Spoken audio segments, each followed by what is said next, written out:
I've had a few conversations with some of my senior students lately about the importance of intent in martial arts training.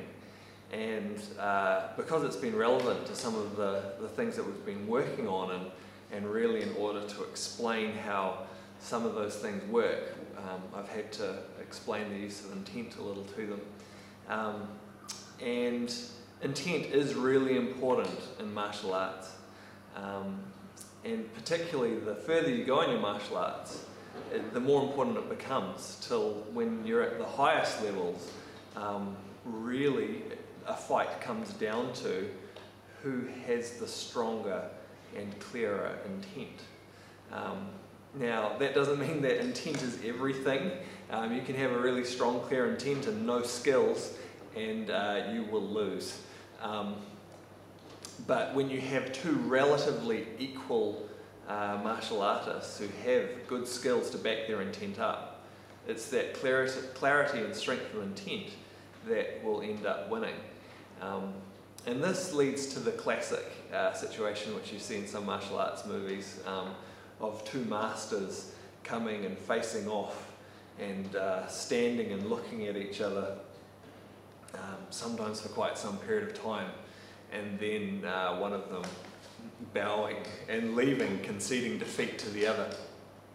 And essentially what they're depicting is two masters judging each other's intent, and when one knows that the other's intent is stronger, they concede without any blows, any fighting needing to take place. And this is very real. This is something that I've actually experienced in different ways in my own life as well, where the stronger intent has won out without any conflict having to take place. So it does happen, maybe not quite like in the movies. But anyway, there were some other things I wanted to talk about intent, because there's lots of aspects of intent that we could talk about. And in particular, I want to talk about having a range of different intents. Often in traditional martial arts, they will focus on developing a lethal intent, so that all of your movements are as if the person is trying to kill you and you need to kill them in turn, sort of thing. And there is value in that. It helps you to bring that focus and intent into your movements. But if that's the only intent that you train, well, it leads to the situation where you only have either an on or an off. And it also can lead to you taking yourself extremely seriously, which I don't think is all that healthy.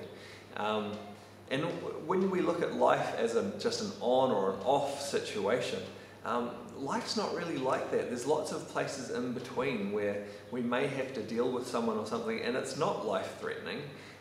We don't need that lethal intent. But if we don't have practice of having other types of intent, we're going to struggle to adapt our mindset to the situation.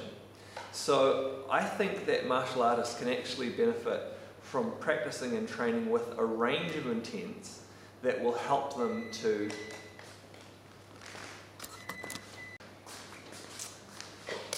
Okay, I'm back. Just got called away. I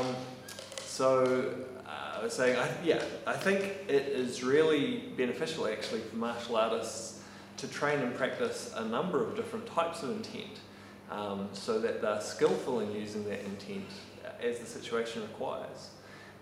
Some possible types of intent that you could train, one would be the intent to stifle and contain. So to just shut down someone's options so they feel boxed in and they get frustrated and give up. Another intent would be the intent to create pain without injury. And that's a great intent to give someone a warning, get them to back off without having to seriously harm them. The intent to win.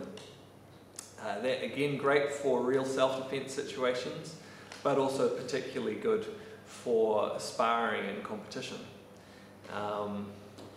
Let's see. The intent to be non-violent.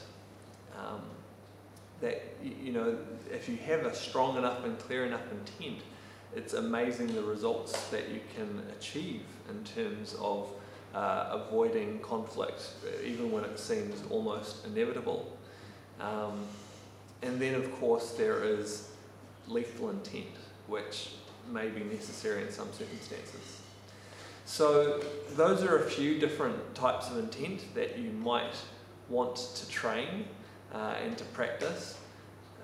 Maybe you have other ideas of types of intent that are useful that you could train, and you might also have examples of when you've used intent or how it's worked for you in real life situations. So if you do, maybe leave some comments below, or maybe make your own video and tell us all about it.